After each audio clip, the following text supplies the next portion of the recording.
120 words per minute. Get ready. Start. My dear friends, I am very happy to be with you today. You are well aware of the purpose of our meeting here, and I hope my words will be taken in the right spirit. There will be a separate sitting in the evening to discuss your views pertaining to this subject. As the first speaker, let me say that change is the keynote of the age in which we live.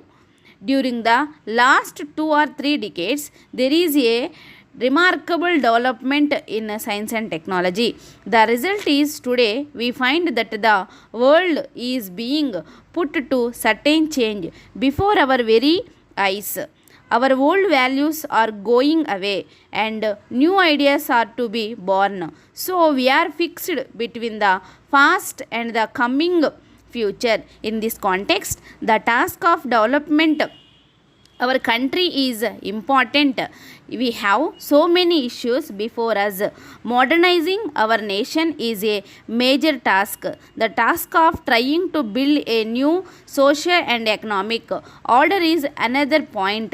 It is a fact that such a task was never been tried before, but we are trying to do in India. Today is something unique. We are trying to reform our economy and social order. At the same time, we must see that we retain our aim to make the people of our country more happy. We are now passing through the fourth 5-year plan. During this period, we have had to make so many schemes. We have the agricultural revolution that has already begun to create a healthy situation in many parts of the country, and this fourth 5-year plan is going to be finalized soon. We must always remember that the plan itself is not merely a question of figures. As it were, the plan embodies the hopes and aspirations of the vast millions of this country, particularly those who are living below the poverty line. Therefore, in the course of the fourth plan, we have to try and fulfill to some extent at least the hopes and aspirations of the vast masses of people in this country.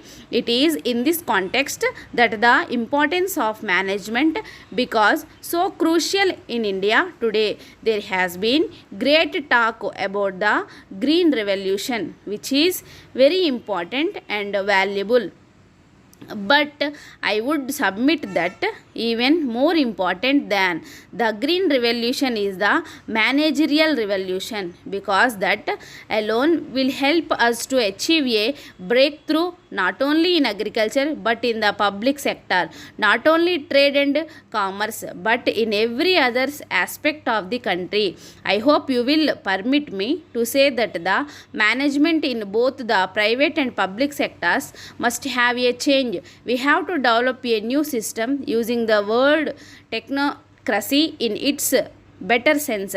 We have got to develop a new expertise, and we have got to develop a new generation of managers who can build this country using modern methods. They can develop the country using modern methods and modern ideas. Let me tell you that without such a new set of managers, all our plans and all our hopes and aspirations for the future of our country will be in the dust. I would like to say something about the public sector because I am involved in the government, and in the last 2 years I have had some first-hand experience of the public sector functions. There are 3 public sectors in my ministry, and it has been a very valuable education to me personally to see how the problems of the public sector are really very similar to those in the private sector.